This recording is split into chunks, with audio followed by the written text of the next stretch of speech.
Okay, I'm live. It's on. Sometimes you never know. So, leaving off where I was, um, we went over the flood and as to its ceasing. So now we're going on to God's covenant with Noah.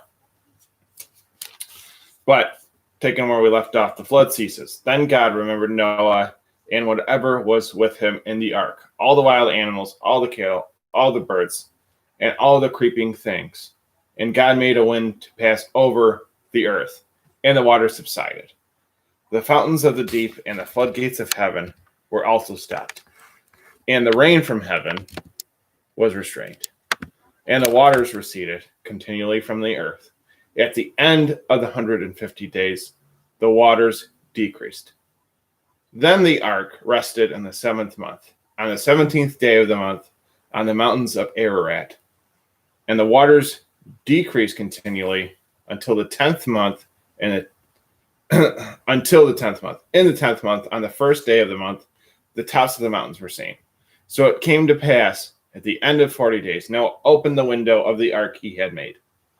Then he sent out a raven, which kept going to and fro until the waters dried up from the earth. He also sent out from himself a dove to see if the waters had receded from the face of the ground. But the dove found no resting place for the sole of her foot, and she returned to him in the ark.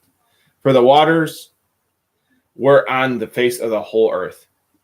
So he put out his hand and took her and brought her to himself in the ark.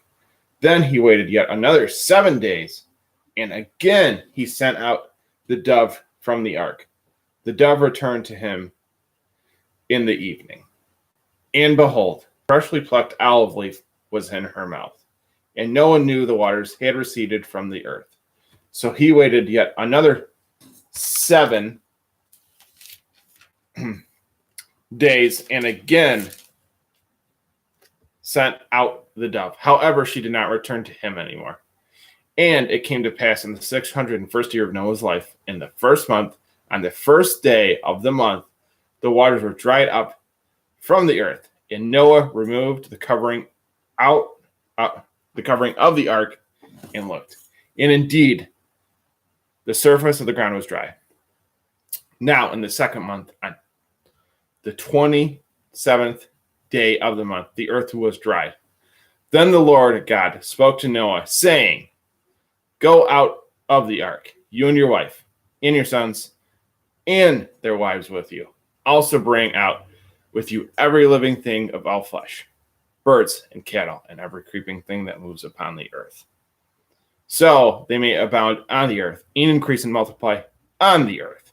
So Noah went out along with his wife and his sons and their wives, every animal, every bird, and every creeping thing that moves upon the earth, according to their kind, went out of the ark. Then Noah built an altar to God and took of every clean animal and every clean bird and offered whole burnt offerings on the altar. So the Lord God smelled a sweet aroma. Then the Lord God thought it over and said, I will never again curse the earth because of the man's works.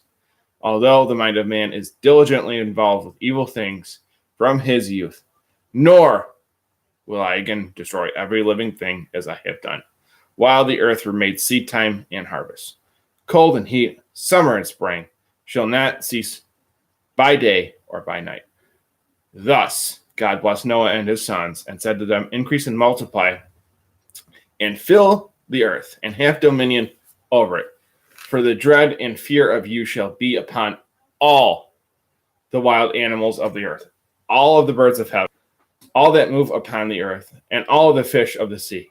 I've put them under your authority. Every moving thing that lives shall be food for you. I have given you all things, even as I did the green herbs. But you shall not eat flesh with its lifeblood. Surely, for your lifeblood, I will demand a reckoning. From the hand of all wild animals, I will require it. And I will require the life of man at the hand of his fellow man. Whoever sheds man's blood, by man his blood shall be shed. Because I made man in God's image, so then increase and multiply and fill the earth and have dominion over it. God's covenant with Noah. Then God spoke to Noah and his sons with him, saying, Behold, I am establishing my covenant with you and with your seed and after you, and every living thing and creature with you, the birds, the cattle, and all the wild animals of the earth, of all that came out of the ark with you. Thus I will establish my covenant with you, and never again shall all flesh be cut off by the waters of the flood, nor shall there ever again be a flood to destroy the earth. Then the Lord God said to Noah, This is the sign of the covenant I am making between me and you and every living creature with you for perpetual generations. I am setting my rainbow in the cloud, and it shall be a sign of the covenant between me and the earth. It shall be when I bring a cloud over the earth, the rainbow shall be seen in the cloud, and I will remember my covenant between me and you and every living creature of all flesh. The waters shall never again become a flood to destroy all flesh. My rainbow shall be in the cloud, and I will certainly remember the everlasting covenant between God and every living creature of all flesh on the earth. Again, God said to Noah, This is a sign of a covenant I established between me and flesh and all flesh on the earth.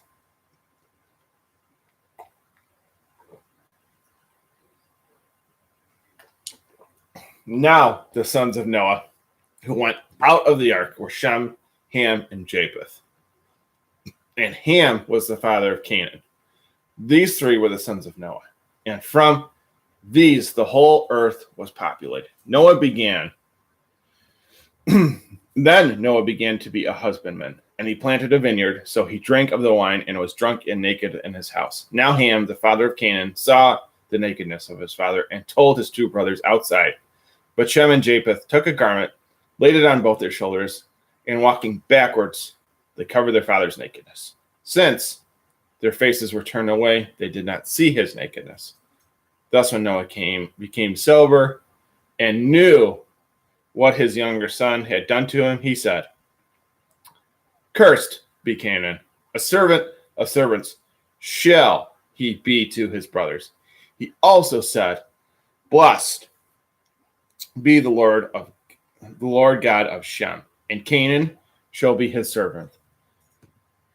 May God enlarge Japheth, and let him dwell in the habitations of Shem. Let Canaan be his servant as well. Now Noah lived 350 years after the flood. So all the days of Noah were 950 years, and he died.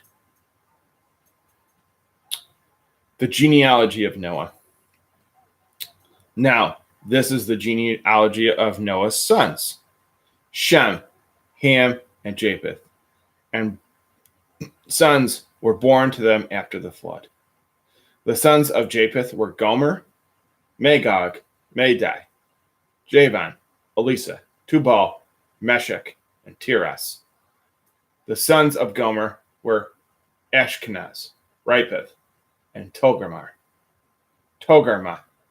The sons of Javan were Elisha, Tarshish, the Kittim, and Rhodians.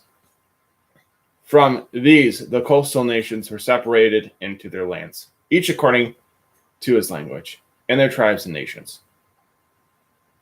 The sons of Ham were Cush, Mizraim, Put, and Canaan. The sons of Cush were Seba, Havilah, Sabta, Rama, and Sebetekah.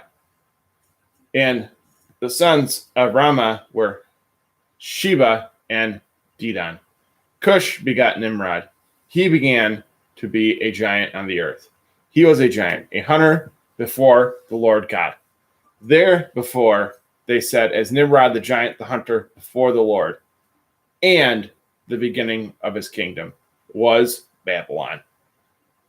Erech, Akkad, Calneh, in the land of Shinar. From that land, he went to Assyria and built Nineveh, Rehoboth, Kalal, and Rezin between Nineveh and Calah, the principal city. Mizraim begot Ludim, Anamim, Lahabim, Nephatum,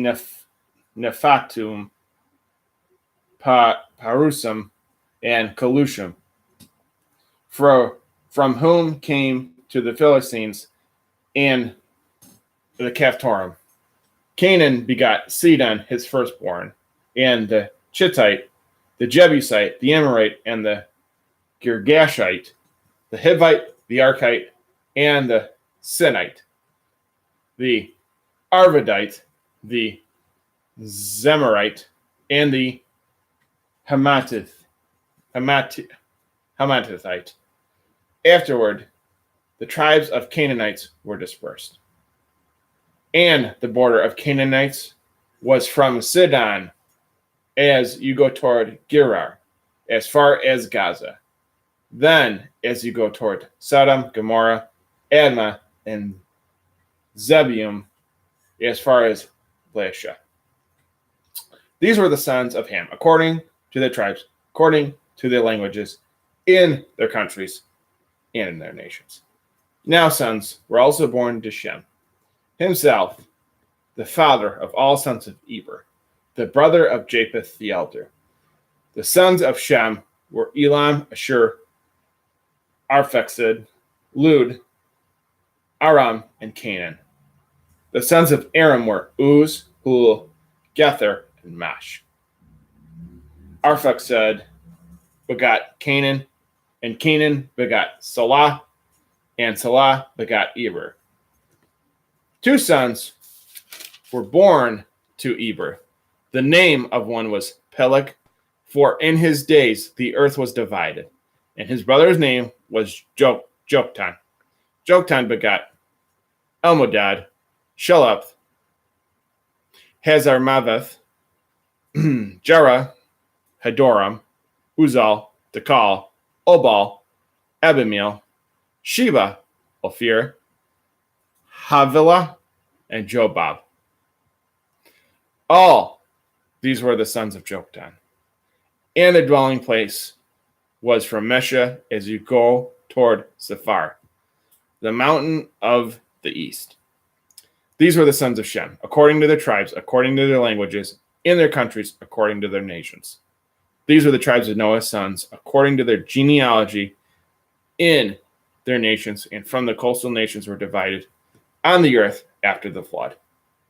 And going back to the footnotes on the previous page, 9:26. Not only did the Lord God bless Noah, 9:1, but Noah blessed him. Many scriptures speak to this. For example, the psalmist said, "For my foot stands in uprightness, and the churches, I will bless you, O Lord." Psalms 25:12, vesting service. Noah blessed God because of Shem, through whom Christ would come to the world. Luke 3:36. 10:1. This chapter continues to Christ's genealogy with Shem after the flood. 10:21 through 31. Christ's genealogy is traced from Shem down to Peleg. Luke 3:35-36. His name means division, for in his days the earth was divided. This division is described in the history of 11:1 through 9. 9:18 through 10:1. The passage is read during Wednesday Vespers in the fourth week of Great Lent.